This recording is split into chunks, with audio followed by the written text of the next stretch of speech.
What are the risks in this one? Because of the 40-year long term, they are able to borrow more money. If they stay with the same bank for next 30-40 years, they will pay so much high in the interest rate 40 years that this is not probably for you. So before you get into 40-year long term, 40-year long term, is it really a smart strategy or is a long-term trap? In this video, I'm going to cover pro and cons of 40-year long term, who is this useful for, and who should avoid this type of loan. So let's start with the risk.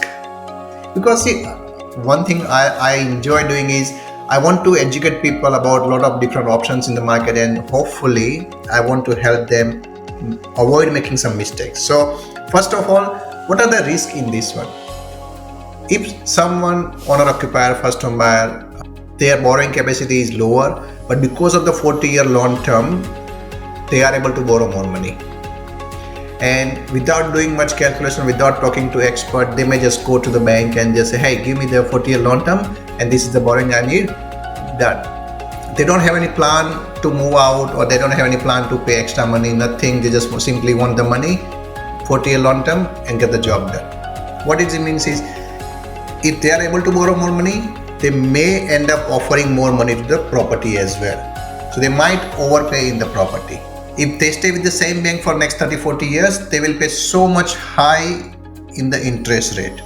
Because the longer you keep your home loan, the higher you pay in the interest. Third thing is, if you do not have enough borrowing capacity, and if you stay with the same bank, and if they increase the interest rate, you got no way to go anywhere else. You are stuck with that bank.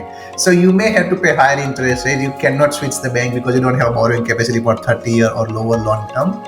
So you may stuck with the same bank. Even if you like it, even if you don't like it, you are stuck there. Now these are the risks. Now, what are the pros? Why would people use it? Simply, okay, same reason that it helps you increase the borrowing capacity. So if you like a particular property in a particular area, but your borrowing is little stretch, in that case, you can get your dream property because it helps you increase your borrowing capacity. Your cash flow is little better compared to 30 years long term because you are paying over 40 years long term. So cash flow is good, your repayments are little lower. That helps you enjoy your life if you want to do that. You spend on holiday, renovation, furniture because you are setting up your house. So initially it helps you manage the cash flow better. Now, for what kind of people this is really useful? If you know you are early in your career and you have full faith, full belief in your capability, skill, that you will get promoted or you can do better in your career and you get a pay rise in a year or two. So you're just taking this as a temporary stepping stone.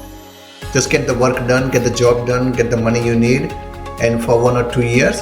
And after that, you will have higher borrowing capacity and you can refinance with the lower interest rate or 30-year long term or even lower long term, lower than 30-year long term.